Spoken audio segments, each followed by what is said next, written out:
Hello and welcome to another Music Ally Focus with me, Music Ally's editor, Joe Sparrow, and this episode is one in our series of podcasts looking at ethics and responsibility in the music industry. We'll be looking at country music and how, as a genre, it's quite, let's say, one note in terms of the number of communities that are represented in it. So how do you make a difference? We'll be talking to the people who are trying to change it. Now, what's this Focus podcast? Well, as you know, Music Ally provides an analysis-rich guide to the music business, and each of these focus episodes analyzes one meaningful music business story at a time. The podcast is going to be quick. It'll last about the same amount of time as it would take Yang Zhenjiang to hypothetically burst 1,250 balloons with throwing knives. He burst 53 in 1 minute in 2015. Note that he doubled his previous record, which makes us wonder if this time he simply used both hands. Anyway, talking of targeting something and making a loud noise while you're doing it, recently CMT, that's the Country Music Television, and the Nashville-based management services company mtheory announced its Equal Access Development Program. This 12-month program is designed to provide access and training for underrepresented demographics in the country music industry. So we wanted to talk about it. We invited two of the originators of the program from mtheory to talk about how the program works and why it's needed, and also two of the participants in the program to talk about underrepresentation, the inequality and discrimination they'd experienced in country music, and how they felt that the Equal Access program was making a difference. It's a really interesting conversation, and let's get started. So we're very happy to welcome to the podcast Cameo Carlson, president of mtheory, Tiffany Provenzano, director of Equal Access at mtheory, Miko Marks, who's a country artist and part of the Equal Access program, and Kadeem Phillips, who's an artist manager and also part of the Equal Access program. This is the most people we've ever had on a podcast, I'm very happy to say, and welcome to you all. Thank you for having us. Yeah, hi, thank you. Let's start with the basics about this, and perhaps we can start with you, Cameo and Tiffany, to sort of explain how this started and what it's all about. Before we dig into how this works and why it's needed, can you describe the program, the basics of what it does and how it works and who it's for? So the program is really to help address some issues that we have in the overall music industry. We work in Nashville, and so it's very keenly an issue in the country music industry, which is just that the industry, there's a lot of underrepresented groups of people. And that's really our focus, is to create a program that will allow for networking and some education, some resources, some training. It's about opportunity and networking for the people in the program who might not have had those opportunities given to them before. And Tiffany, you mentioned, Cameo just mentioned there that there was a need for it. How did you identify this need? I think the need was obvious, right? Like if you just look at the country music industry, you can see the lack of diversity. So some of it is just very forward facing. But an important part of our program is that it's not just for the front-facing artists on the stage, although that is a huge part of it. It's also for diversifying the industry.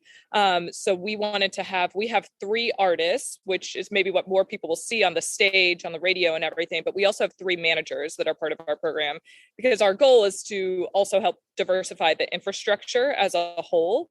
And so even as we had some artists, starting to come up in the country music industry, they would ask us, hey, do you know of any managers of color that I can work with as I'm building my team? And the answer was no, unfortunately, there weren't any. So the goal is to help, make sure that everyone has a comfort level and that we can build up this space forward facing and on the back end too. So that's why we wanted to make sure, we included both groups. And we really wanted to sort of shortcut that pipeline too, Joe. I think there's been a lot of movement in the industry, and particularly in Nashville. But a lot of it is focused on internship programs and entry-level programs, and that's great. We need all of that. We need there to be like a new group of people coming into the industry, but there's a lack of change in anything that's senior or even mid-level. And so part of what we were thinking with the program was, were there managers in particular that we could talk to that were established in other genres, that were either interested or had tried to get into country music, but just did not have the network or the doors open to them, so that we could start making some mid and senior level changes in this part of the industry as well. Right, so you're sort of filling the pipe all the way along, from the beginning to sort of mid and senior levels as well, That's the hope. to change sooner rather than later. Yeah, well, thank you for that. Let's bring in our artist and manager. You just mentioned these two different groups of people. Miko, let's start with you. Nice to have you on the podcast. Why is this needed in the country music industry, from your perspective? First of all, thank you for having me, and I'm so really grateful for this program. It was needed desperately, and it's still needed because when I started, there was nothing like this to support, to help me get to the places that I needed to get. I was totally independent. I came to Nashville in 2005 and recorded 2 albums down there, had a little bit of success, but was basically turned away because I didn't look like what a Nashville country music artist should look like. And so I just had trouble, and I was daunted, and I was pissed because I was just really mad that the color of my skin was keeping me from something that I truly loved and that I had a real passion for. And so when Equal Access came along, CMT, it was like a God shot, something that I really needed. And so that's what I think it's needed, because people have been stuck in this way of thinking and this way of doing things for so many years that's what is portrayed forward, and Equal Access is changing the narrative. And that's just so meaningful and profound for my career and what I'm doing. So is it, one of the realistic things about being an artist, or being, well, let's say from the artist's perspective, being an artist in the music industry, Tiffany, you said at the beginning, and Cameo, we see the artist on stage. What we don't see is the huge team of people that's behind them and helping get them there and make that work. So, Miko, is it really, at a very basic level, is it just having a team of people around you who are thinking differently and providing that platform that it was just missing before? Absolutely. It's a huge piece to the puzzle, because I have a team like Equal Access helping me, and mtheory helping me, and just pushing the ball forward. We're stronger. I have more weight behind me. And a lot of times you need the weight to get things done. Otherwise, things just stay the same. And this, being a part of this inaugural class, has made things, like I just did a video like last week that mtheory and Equal Access helped support, that I wouldn't have been able to do before. And I had a producer come from LA. I had all these people working on my behalf for this video, 3 scenes. And it was just like, normally I'd be walking around with my iPhone trying to get the video done. So I'm just saying, just the level of care, and I can just feel like, even when Cameo was just talking, the passion behind the project, that means everything. So yeah, it's a huge deal for me. The team is so important. There's 2 people means the output is more than the sum of 2 people, isn't it? You start growing exponentially in terms of effect. Now, talking of those people, Kadeem, welcome to the podcast. Thank you very much for joining us. You're one of the people you're an artist manager, so you're working on the industry side. Before we start talking about what the program is actually doing for you and you're doing in it, let's talk about the state of the country music industry at the moment, and from your experience in the past years and now.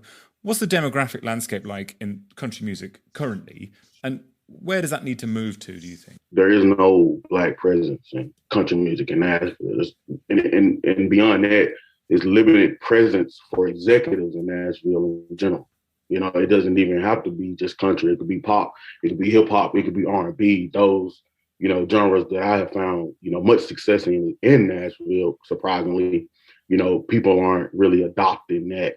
I do that independently through my company. I don't really have a backer or another company that I partner with. I went all the way to Memphis just to partner with somebody so that I can get the support that I really need. And then Equal Access came along. So, that question is an easy answer. There is none. There is no, representation. There's been pockets of success independently for people, and they might have, a support system, because we can do this without it, right? It just takes longer. Like Miko's going to be successful no matter what. I'm going to be successful no matter what. When you have, people championing for you, it decreases the amount of time. It shouldn't take us the same amount of time that it took the people that came before us to find success, and that's one of my missions is to, bridge that gap between those resources, because it took me all the way to like 28, to really like figure it out, because I was doing it on my own. I get a mentor here and a mentor there, but the people after me, I'm trying to knock them out at 20, right? I'm trying to create millionaires at 19 rather than at 30, right? Because then you begin to change and give back, and that, ultimately opens up a whole new pipeline for financial stability, for underrepresented people within this industry.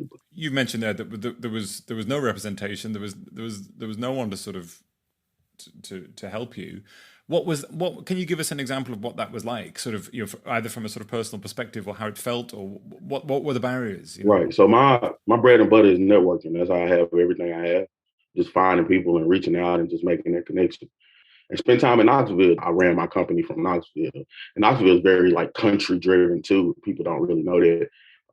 Even in Knoxville, no support, So then when you come to Nashville, you would think like, hey, these people, the city is more accepting. That's the illusion that you get.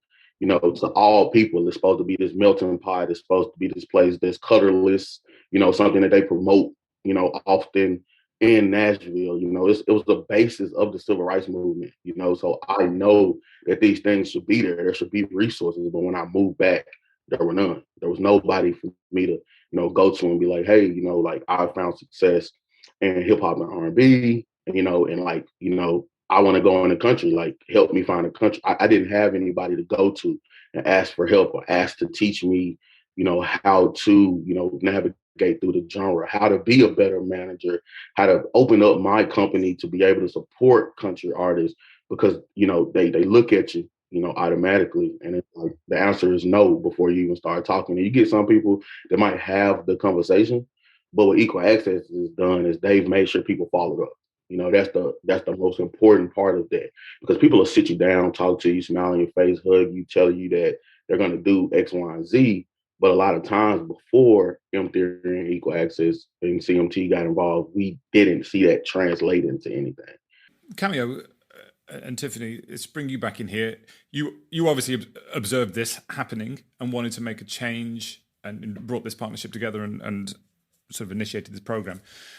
Let's talk about how you actually step in and make those step changes that both Miko and Kadeem mentioned. Getting people to follow up. Kadeem's obviously good at going and doing the networking. Great, go do that. And then how do you make the change where the change is needed?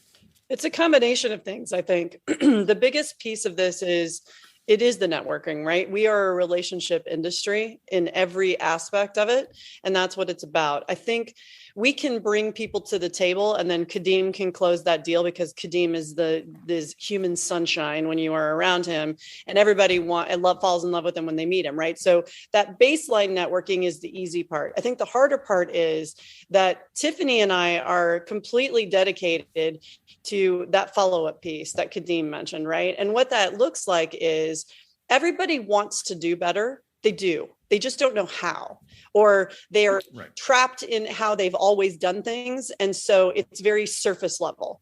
So we give them easy ways to continue to participate, right? They want to do better. Great. You've met with Kadeem. You've met with Miko. What's next? Well, next, let's have a showcase. Or next, let's have a conversation with your team about things that they can do every day where they're moving the ball forward and they're thinking about these things. Next, let's have a mixer where we're meeting more of your team members and more of your clients and those kinds of things, and really just making sure that people are acting on the things that they want to do and giving them pathways to take action. Yeah, agreed. And just as a couple like follow-ups, what Miko and Kadeem have said too, I do want to call out one of the pillars of this program too, was that, we want to make sure that we are introducing them to people, but it's not just about introducing them to as many people as possible. It's about introducing them to all of the people that want to see change brought about. Like if it's someone that's not down for the program, there's no reason to waste their time, right? And make sure that they get that meeting. It's about making sure that they meet all the people that do believe in this mission. And to Cameo's point, that's a lot of people. A lot of people do want to see change. They want things to get better, but they just need to be told how they can help. And so we give them some like directives of like, here's something you could do, and just make sure that, we stay in contact with them and keep them looped into everything that's going on. And then in addition to that, this program isn't just, it's not just the networking piece, but we are also like giving financial resources to all of the artists and all of the managers. To Miko's point of like being able to help with the video, like we do recognize that it's not just an access problem as far as like networking, but it's also a financial access problem. And so a key component of this is like, we want to put the money where the mouth is and like also help fund their dream a little bit. And so I think, obviously we can't do it all, but we are like, we want to help them be successful. And we recognize that like, it is very expensive to be successful in the music industry to get started. And so that's a key component of it as well. And like, just to touch a little bit on what Kadeem said is that, we are focused on the country industry, but like, it is not, I know that this podcast is listened to by music industry professionals in all genres. And, this problem doesn't just exist in the country industry. And so like, I would challenge other, industry professionals to take a look at like your industry and see like, where are, the people of color in the leadership positions? Are there people of color like that are artists, that are making it, even though they're getting some exposure, are they getting the same radio play, or are they getting the same stages as the others? And so, Nashville is a very insular community. It's very, they refer to themselves as a family. It's very tight knit. And so when we can help our people break in, that's great, right? Like, because there are a lot of people that do want to help, but they just haven't, we are choosing that a lot of the issues have come from a place of like ignorance, not malice, and a place of like exposure. And so we are choosing to like assume the best of some of these people and like help give them the tools they need to be able to like help change the industry forward, but this isn't just a country music problem. We are in Nashville, and so we are focusing on country, but like to Kadeem's point, like the execs aren't at the top even at some of the hip hop labels, and so like, you've gotta, that's something I think to keep in mind too.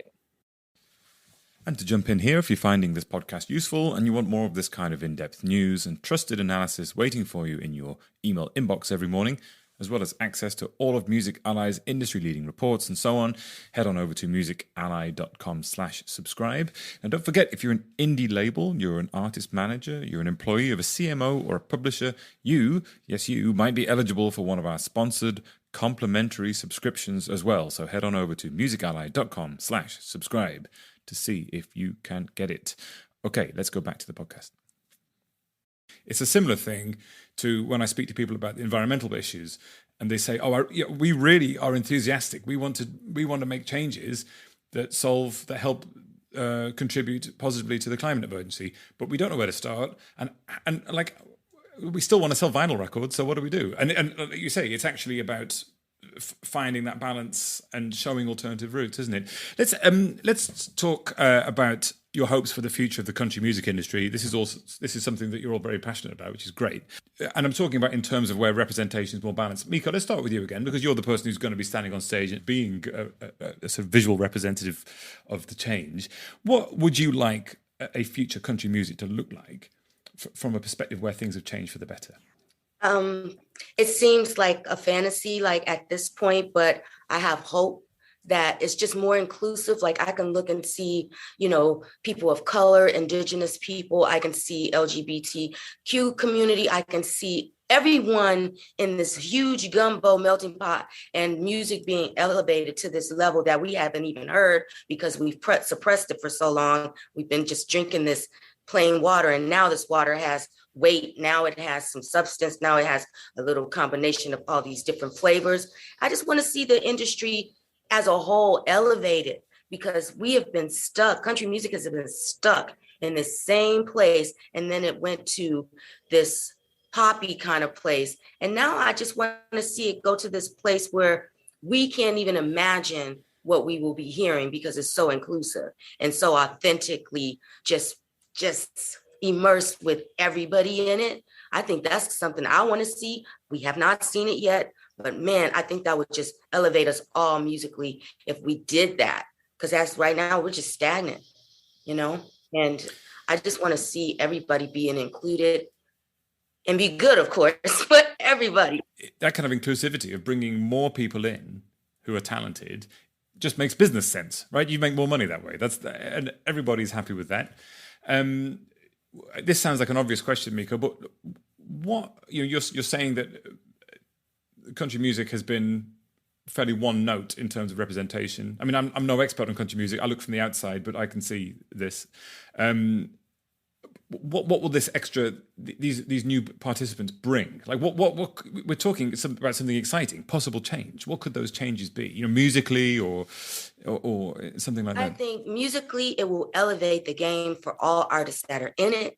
You just can't come and do the same thing that everybody else has been doing. No, you have to bring your A game because all these different multicultural people are bringing their A game. And as far as like the back office and all the things, I just think everything would just be leveled up. I can see it in my mind. I can feel it in my bones. Like Kadeem being the manager for like, say me, and then, hiring my tour support, and they're all people of color. And then, it just would just flavor up the sauce, because right now the sauce is just salt and pepper. There's andouille sauce that you can put in there. There's onions, there's green peppers, there's all these mixes that you can put in the pot to make that gumbo really good, so I just... This is a good... I'm very happy for food analogies on the podcast, so thank you. I'm hungry now. Well, Joe, I think Miko makes a really good point here too, which is, and that ties back to what you said at the beginning of the question, which is ultimately this is an economic conversation, right? Because it's a music business. And I think what gets lost in this, and particularly in the focus around racism and country music, is that we are leaving money on the table with fan bases that we are not addressing. And I think it has been very easy to stay very white North America and make a good living in country music. And so the establishment that has existed has only addressed that, right? And this goes back, we could have a whole conversation about hillbilly versus race music and the history of country music and how it started as a racist in years and years ago as a racist genre. But what we're sitting in now is a lot of young people who listen to a lot of different kinds of music, and every other genre is happy to meld influences. And, country doesn't do it as well, but when it does it, the reason Morgan Wallen's album is so successful is because it uses hip hop beats. It absolutely appropriates everything from hip hop, and that's what's made it so successful in a lot of ways, right? We are leaving audiences on the table. I think that people are not, sometimes the industry is not aware of what huge swaths of people there are in Black community, Indigenous community, LGBTQ community that love country music, that grew up on country music, that grew up in the South, and we're leaving money on the table. And I feel like sometimes when the issues are overwhelming, if we can bring it back to the business conversation, that's where we can get people on board, because there is money to be had when you are addressing all of these communities with artists that speak to them. Thanks, Cameo. Yeah, Kadeem, you are you've already stated your claim, which is you want to make millionaires. So let's talk about the business part. What about this idea then? It's clear that we can see in other genres and other businesses. If you're more inclusive, you start to take that money that's being left on the table. You're looking at audiences. You're looking at artists. What is the appetite like amongst, let's say, the existing country crowd for a more diverse? I guess we're talking from the artist perspective, but I'm talking about the whole pyramid of people working from artist all the way down. The results of that. What is the appetite like for a more diverse country music industry? And what about the audiences that don't know they're country fans because it isn't diverse? Yeah, and I think that's the key right there. I think there people are begging for innovation. Right, with country music, it's been the same for years and years, and then there's a new generation of people that we have to keep up with, right? And I think that's what you see going on in hip hop, and that's why it's so successful. That's why it's become like the biggest genre, right now, because there's a lot of, one of the biggest things I want to challenge country to do is adopt independency. I don't see that enough. And that's one of my bread and butter things that's been successful in hip hop for us. And hip hop is like wide open to that, right? It's like, yeah, you can use Instagram and that can be your marketing. You can use, a like DistroKid, TuneCore, and, we found success in that. I don't see that enough in country, right? Because it's not an adopted mold that they want to put people in. They want it to be cut dry, hey, white, male, country singer, guitar. Let us put a vest on you with some boots and a cowboy hat, and we're gonna take you out, and we're gonna fast track you to the top, right? Because that's what works for the executives that are already sitting in them seats. But the way we shook up hip hop is we took that power away from them, and then that changed the whole genre. It changed how label deals got done. It changed how publishing deals got done. It changed how everybody was able to create a pathway to success on their own.